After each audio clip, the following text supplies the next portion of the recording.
What's going on, y'all? So listen. What's going on, y'all? So we are back again for an episode review of the new edition, a new Power Ghost, the book Power Book 2 Ghost. Okay, episode 1, season 1.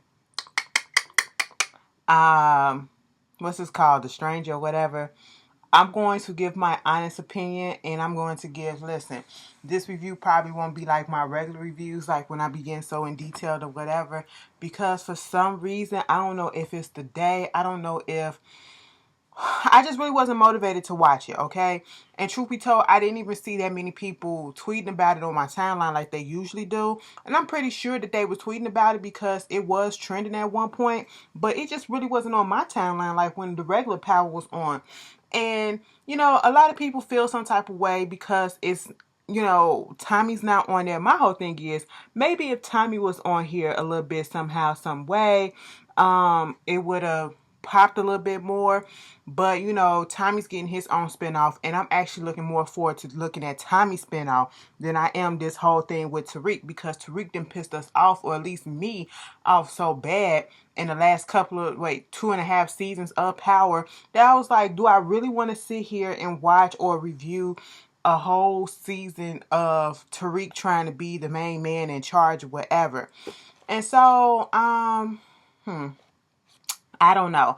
P Valley going off. The only review that I have to do on Sunday, which I don't know how long because of the pandemic that set off and, did all the stuff that they did, is the Real Housewives of Potomac. And so therefore I said, let me give it a try to see what's going on with Power Book 2. Tariq, maybe he won't annoy me so bad. And I watched this first episode. But let me tell you what happened with it. Usually, the episodes come out at midnight. They come out on the app or they come out on demand, whichever one you watch it on. I watch it on the app, and so I watched P Valley first, and I literally just put that to the side. Like, I had no motivation to watch this, none whatsoever. Okay. And when I finally watched it, I don't know if it's because of the day or because, I probably got some stuff going on or whatever, but I don't know. It just felt like it dragged. It was a little boring to me, just a little bit, but it kind of picked up towards the end of the episode. It felt like I was watching it for like 3 hours. Okay. That's how it felt like I was watching it for like 3 hours. And that's not to say that the show is bad, because it's not. It's decent enough to watch and to keep my attention or whatever. I just wish they would have... I don't know what I was looking for. Maybe I was looking for a little bit more action, since everything was such heavy and drawn, the way it was in Power, whatever. But this episode, I have to remind myself that the first episode is always like the reintroduction to the characters that we still have left, and an introduction to new characters, because that's exactly what it had. That's exactly what happened. And it set up a lot of things that's going to happen in the season, I can tell already. We get the fact that they give us a little brief synopsis of what happened throughout the seasons of Tariq and the development of his character to get him to the place that he's at now, and we remember when Ghost passed away, or Ghost was murdered, that he left in his will all his money goes to his kids, and Tariq cannot touch the money until he graduates from a 4-year college. In order to get Truth Nightclub in total, in sum and everything, Tasha went to Simon Stern to, get a favor. If you want the club, get Tariq into college, okay? Get him into your alma mater. And that's what he wound up doing at Stansfield. And so we pick up from there. Tariq, he has to meet Simon at the school to set up everything. And before that, he was getting ready with Big Mama and Jasmine, meeting them at the courthouse because Tasha was about to do her little arraignment trial or whatever, trying to get an arraignment. The guard was real rude. That bitch was real rude. She was like, girl, you ain't no first degree. You ain't no killer because your nails look too good to be done. First of all, you just don't look the part. Oh, he was beating up on me. Girl, it's a whole bunch of people up in here that say the same thing and you just don't fit the bill. I said, that's rude to, think that. Do abuse gotta look? Do abuse gotta look? I mean, to be quite honest, Tasha was lying, but the way that the guard was coming at her, I wasn't really feeling it. Tariq gets in there and they trying to get Tasha off, okay? And of course, Tamika with her good wig on, her civilian wig, she is out there being the lawyer, whatever, trying to get deals and stuff for her. And at one point, they did get a deal for her. Okay, they got a deal, because the prosecutor or whatever was trying to give her life in prison, second degree manslaughter or whatever, second degree murder, some shit like that. Girl, I don't know. I don't remember. Okay, but they was trying to put her away.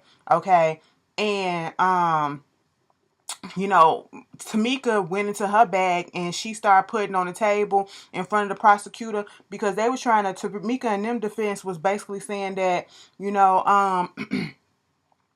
Ghost, James St. Patrick was a bad man. Okay, he was a monster. He was a killer. He was a drug pen. He was this. He was that. He was all that. You know what I'm saying? All the evils in the world. Okay, and he was an abuser and all this shit or whatever. And we got the proof. Here's proof of this person did. This person did. And you saw the way Tasha tensed up when we saw that they put down a picture of Lala Keisha on the thing, knowing that Ghost didn't really do that. That it was her. And so, she played the part of, at first I was like, girl, get back in character, get back in character. So she played her part about, making it seem like, oh, she was the scared little housewife and he was the one that did all this mess or whatever. And so that's why, she had to do what she had to do in self-defense. They was trying to argue self-defense at one point too. So Tamika wound up getting her this deal where she get like 4 years probation, and she gets something else. So basically she was about to get out of jail. And, the only way that she was going to do that is if she said who exactly it was that actually pulled the trigger, because she knows for a fact. She was like, girl, Tamika is straight by the book. And they got the wrong chick. I don't know what they thought was going to happen with Tamika. They thought Tamika was going to bend these strings. Tamika said, no, I'm by the book, okay? Listen, you're not about to get up here and perjure yourself on this thing another time. And if you perjure yourself, that means I'm going to lose my license or whatever. Now, who was the one who did this, okay? Who was the one who really did this? Because I know it wasn't you. It had to have been somebody else that was there with you because, this whole situation don't make no sense, all right? They said something about whoever was the shooter was like 5'8", 6 foot tall. So who else was with you? Okay, who else was with you? Girl, she gonna bring up Andre name. Andre Coleman. All right, and we know that ain't the truth. But at this point, they get into a little back and forth, and Tamika not believing the whole thing or whatever. And at this point, Tasha just said, "Bitch, you fired. Okay, you fired at this point. Let me go. Leave me alone." So Tariq, his whole thing is, let me find a new lawyer when he finds out, the situation about Tamika getting fired. He's trying to get this new lawyer, which comes in Method Man. His name is David McLaren. And basically we see him in action getting this dude off that was clearly a criminal, and he's a defense lawyer. That's what he do. And so at this point, he goes up to him saying, "Listen, I need you to get my mama off of this out of jail or whatever."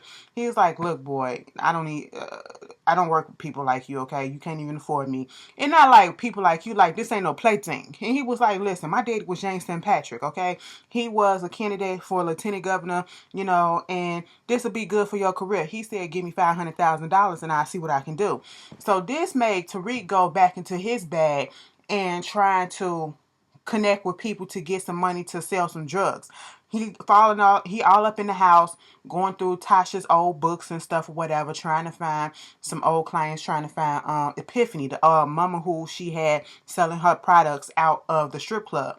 And, he wound up connecting with her to, get that together again, start that back again, but he needed to get some product. So Braden, the little white boy that he went to school with, he went to choke with, he popped up in his school, find out that he's going to Stansfield too, because it's basically a legacy thing. His family basically built the auditorium and the swim team. His brother on the swim team or whatever, so he's there. And he asked about Effie somehow came up. Now remember when Power was coming on in that last season or whatever, Effie just disappeared after she snitched on Tariq to get him out of there. Okay, and we was like, who is she working for? Who is the competition that she working for? We still don't know who she working for, but if I find out she working for Mary J. Blige, I'm gonna be like, oh, okay, that makes sense. But her whole thing is she wasn't working for no feds or nothing. She just working for the competition. And she wanted him out because he was encroaching on her territory. It wasn't nothing deeper than that. Okay. And he went over there, she got accepted to Yale and got some product from her and basically took it off her hand without paying for it as a payback. You know what I'm saying? And she was like, oh, so all of that was a lie. It was all a lie. No, it wasn't all a lie. My feelings for you was true or whatever. You know what I'm saying? She know that he's still gonna try to tap that. Listen, Tariq fucked around and got like 3 girls in this episode. Okay, he got Effie, he got Lauren, and he got Zeke's cousin. Okay, so he got options at this point. He's being James St. Patrick. Okay, and don't even realize it. You know what I'm saying? But so he gives that to the stripper, to Epiphany, had her doing what she doing. At one point said, I need your cut. I need my cut. Hit me up or whatever. We're going to put a pause on that because we go back to when he was supposed to be at the meeting. When the episode first started, he goes and he finally shows up to meet the magistrate of the college or whatever, and Simon Stern, who was going to get him into the school. And of course, it's a black woman, and she's pissed off at the fact that he was late. She was like, us African American, we got to be held to a different responsibility and a higher standard. That kind of irked me, you know what I'm saying? But it is the truth. If we want to show that, we deserve to be somewhere, we got to be 10 times better than our white counterparts or whoever else, our other counterparts or whatever. And we can't be working on CP time or whatever. So he apologized for that. And in order to let him stay in the school, he has to roommate with this basketball star, Ezekiel. And, basically what they was trying to get him to do, or without saying so much, was do his work for him so he could stay on the team and stay in the school. I said, what? And I didn't get that at first. I said, maybe because they was like, in order for you to stay here, you got to tutor him and he got to pass all his classes or whatever, or you going to get kicked out. And I'm sitting here like, so what you want him to do? Do you really want him to tutor him, or do you want him to do his work for him? But then later on in the episode, towards the end, we saw him finna write that paper for him, that paper on Moby Dick. I said, what? So he about to be doing all his work plus his own work. He trying to, he runs into Lauren, who played Gail on The Haves and the Have-Nots. Not The Haves and the Have-Nots, but The Oval. And she been on, what she was on, some more stuff. Y'all, if you see her face, you know who she been, what she been at. But, she was telling him where to get to, how to get to this hall and all this stuff or whatever, and was telling him about canonical studies, and it's a rigorous course, and, some of the people who pass the course get to graduate at least a year early or whatever. And so he's supposed to be meeting up with his minority student affair counselor, whatever, Miss Milgram, Professor Milgram. And, it seems like people trying to take it easy on him a little bit, giving him a little bit of leeway because of the situation that's going on at home. The fact that his daddy dead and his mama in jail for the death of him, And so when that happened, he brings up canonical studies. The professor talks to this other man. I can't remember his name. I'm gonna get these names in a couple of weeks. I'm gonna get a show a couple of more episodes, okay? But he is kind of like, he don't deserve to be up in this study because, first of all, in this class, because it's already closed, you added him on the book, and it's like you're just trying to give him special privileges. And then, they almost made it seem as if dude didn't think that he was black enough, a certain type of black or whatever, because he was privileged and all this stuff. And that privilege gonna come into play. I was thinking about something when a certain part happened. I'll show you though. I'll tell you in a minute. So, he was supposed to do this oral exam to get into the class, okay? And then he had to read this book, The Stranger. I've always ran across that book because I work at the library. I always ran across that book, never thought to read it. I might just read it just because, okay? And, he is literally given less than 24 hours to read the book. He is ready to do this exam, but he, giving his opinion about it, and it's not enough because he didn't finish the book. So the other professor that's the head of the class, he's not really here for it, the white professor. I think his name Professor Oliver or whatever. And so, he do, Professor Milgram, she's fighting for him. And of course, the two black professors, they didn't have some things going on between them. They was in some type of relationship at one point or another. And, they feel a type of way about each other and all that stuff. But, so that wound up happening. And he do get a second chance, and he do meet up with Lauren, and he's reading and telling her about the book or whatever. And she was like, basically, tell them what you told me. And that's what he wound up doing, and he do get accepted to canonical studies. Okay, fine, that's it with that. So when he finally get his roommate or whatever, he's getting moving in on campus, and he comes in, the first greeting that he gets from Zeke is finding him, having sex with a girl. I said, first of all, we don't lock doors. Me and the girl said, bitch, you ain't locked the door. And he was like, bruh, give me like 5 minutes or whatever. It's all good. She said, not no 5 minutes. I said, I know that's right. Girl, he said 15 minutes, come back. And she was like, is he gonna stay here this whole time? And so I said, what was he doing? Because I said, he don't even look like he was hitting the surface yet. Okay, the way that he was fucking her, I said, bro, you don't look like you know what you're doing. Okay, but anyway, he was like, okay, cool, bro, and then really told him give him really 5 minutes. I said, quick pumping ass nigga. But anyway, get you a bitch, we last longer. Moving on from that, so they get acquainted with each other, and they kick it off. And they kick it off to the point where he has this party that his family is throwing for him in Queens. And, he takes him along. And he was like, I'm taking you along because my people, they put a lot of, they real proud of me because he a basketball player. They real proud of me for getting to where I'm at and knowing that I'm going to be able to stay in school because of you, because you're my tutor or whatever. They want to meet you too. Baby, when they pulled up, it was a real ass house party, okay, full of family and friends or whatever. And, he was talking about all his cousins and everybody that's going to be there and all this stuff, and introducing him to this and introducing him to that or whatever. And he was like, you ain't never had nothing like this? He was like, you know what? I don't really have too much family. And when he said that, it hit me so hard how privileged and how sheltered Ghost and Tasha kept their kids. To the point that when we look at power, they were never around like their cousins or, somebody else, like family friends besides Lakeisha. Cash didn't even come kick it with them like that unless we didn't see it because we barely saw Yasmin. You know what I'm saying? And I was like, that is strange because black folks and Hispanics or whatever, we play around cousins. We grow up with our cousins. Even if we have a 2-parent household, we still grow up with our cousins. Our cousins are our first friends. You know what I'm saying? And Tariq and Raina and them, they didn't have none of that. They didn't show none of that. I was like, wow. That's how far removed from the hood or from reality I feel that they were. And so Tariq was amazed by all of this. All the love that Zeke was getting, that's what they call him. Zeke was getting and all this stuff. He introduced him to his cousin. I forgot her name. She gave him some background about who the family is, and the daddy is Puerto Rican, the mama is Mary J. Blige, Miss Monet, and the daddy in jail for drugs and shit like that. Like, he a little kingpin too. You know what I'm saying?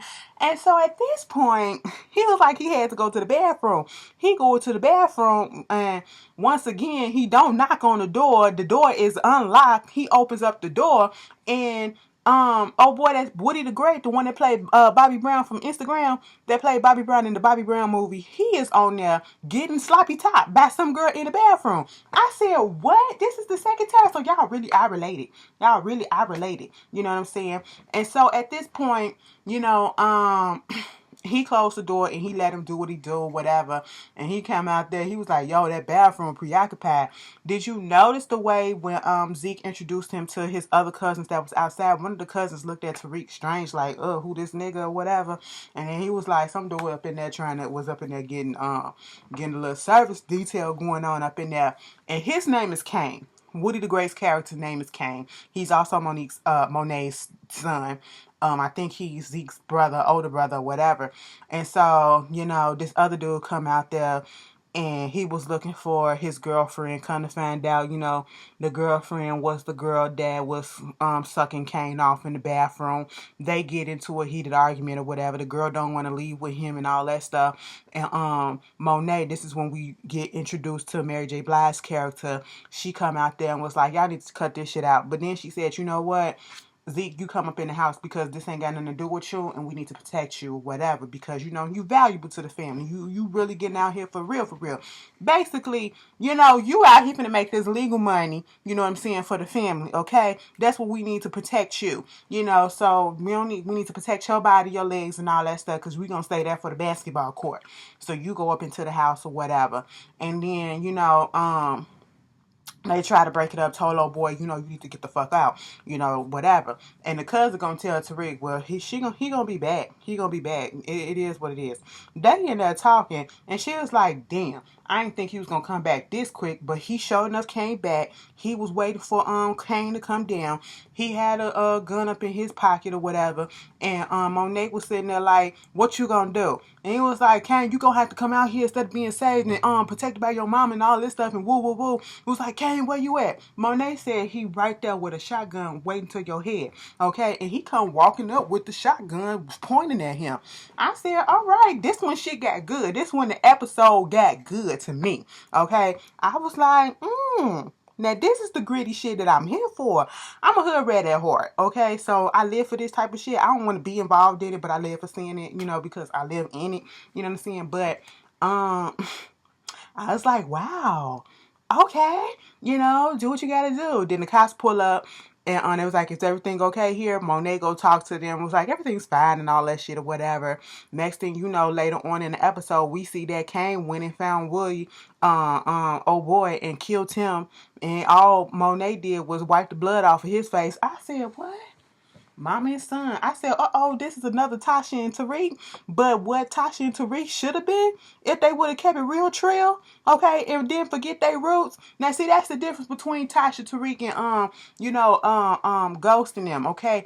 Ghost wanted to get them out the hood so they won't have to go through all this stuff, whatever, but still be this drug dealer and this murderer type of person with this bad boy image or whatever, but still be clean at the same time. So let me remove myself from the hood so they won't think that I'm a hood nigga, whatever, think that I'm a businessman, okay? But see, with Monet and her kids, they still somewhere in the hood, and people know that. But they still got respect, and they still doing that street thing or whatever. I said, oh, okay.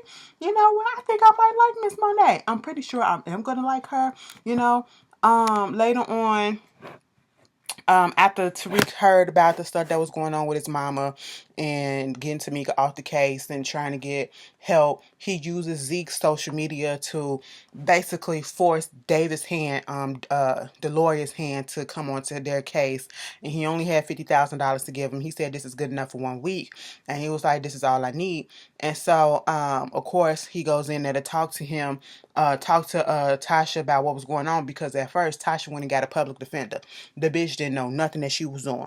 And public defenders get a bad rap because it's so much of a caseload that they have to do, and they be so overworked, and you could tell that she was just given that case because she didn't know nothing that was going on. And when they threw a deal at her, she was like, you might as well just go ahead and take it. I mean, 10 to 15 years, that's not, it may seem like a lot, but it's really not in actuality. I said, girl, you're not going to be the one serving it, okay? You're not going to be the one serving it. And so when Davis went up in there to talk to Tasha, he was like, Tariq said, go ahead, take the plea or whatever, if they give you this plea or whatever. And then they tell you to tell the truth about who it was that killed, James. Go ahead and do it because he's ready to tell too. He's not scared no more, because we come to find out she tried to put it on Andre, and they had already tested Andre clothes, and he didn't have no gunshot residue. You know what I'm saying, on him, no GSR on him. So that's not the truth. And so, she thinking about it and all this stuff, and she was like, okay. Meanwhile, Sax is back on here, and he having dinner with his family or whatever. They making fun of him, calling him Nancy. The brother don't give him respect or whatever, thinking that just because you the new U.S. attorney, you ain't gonna be in that position for long. You might as well come work with the family or whatever. And so, he goes back to work. He's telling Tamika some shit about his involvement, hypothetically his involvement in the case, about the fact that, alluding to the fact that, yeah, he was seen there, and that's the reason why he kicked the case over there to Tamika to help him out or whatever. And come to find out, as he told Tariq later on, he the one that got her that original deal, the probation and stuff like that, because, he was trying to save both their asses, and mostly his ass, okay? Tamika told him to get the fuck out. You're not finna involve me in this perjury and all this stuff, okay? You can get out. You know what I'm saying? I'm not finna deal with this stuff. Then you got the head of the Democratic Party, that dude, coming in talking to Mock or whatever, trying to make it seem like Tasha was a queen pin, and let's get her on this, okay? Let's get her on this stuff. They are trying to protect James' whole thing, and I just don't understand why. Because it's an image to uphold with them. I don't know. Okay, they going out of their way to protect James' image, and it's just irritating me. And so when they go to court, Tasha with her good wig, because at first they had them braids in her hair, but she got her good wig on, and she thinking that she about to get out. Okay, Davidson got her this 3 years probation, a new deal or whatever, but it's lesser probation. The first one was 4 years, this one was 3 years, and something else that she had to do or whatever. And, they was like, just tell us who it was. She admitted that she lied and she's apologized and all this stuff. Next thing you know, she said that it was Tommy Egan that she was scared of and who told her to do this and all this stuff or whatever. And so that was like, Tommy Egan, what would be his purpose? And they don't know that Ghost and Tommy was beefing, so he did kind of have a purpose of trying to kill Ghost. But they don't know that. And so at this point, they not really buying it a little bit. But then all of a sudden, Tasha was like, Tommy did do it because he was trying to protect me, because I'm the one that did it. Because something she implemented herself. And I was like, damn, Tasha, shut the fuck up. If you want to get out of jail, you sure not trying to stay up in that bitch. And at this point, they was just waiting for her to slip up, and they slipped up. She slipped up, and that's when Sachs got that, warrant or whatever, filing from the dude that's from the Democratic Party, and said, there we go, queen pin, right then and there, okay? And just from her saying that, the judge, he went to the prosecutor. That was like, okay, you sure about this? He was like, yeah. The prosecutor said, we want to drop all the charges, because at first they kicked the whole case down to local. They want federal. And this is what got them to be a federal case. So because the local charges are being dropped against her, now they can file federal drug charges against her, RICO case, Queen Pin case, stature, all this stuff, and get her life or the death penalty. And that's exactly what they did. Tasha thought she was about to get up out that bitch, and they just rearrested her ass, and then here come the guard. Welcome home, sweet cakes. I said, girl, if you don't get up out of here. But yeah, I don't know if I missed anything. If I did, who cares? That's basically all that was really going on in this episode. We got to see what's gonna happen um with Tariq. Hopefully if I come back, yeah, I'm gonna be back next week. I will have a better attitude. Today just been off for me, so there's that. Then I gotta go do Real Housewives of Potomac right about now. But yeah, you guys tell me how you feel about this. How you feel about it so far. I mean, it's only the first episode, so it's only right to give it a chance. Okay, we have to give it a chance, and that's what I'm doing. So you guys tell me how you felt about it. Give me your opinion. And I will see you guys later. If I missed anything that's important, put it down in the comments, and I will see you later. Peace.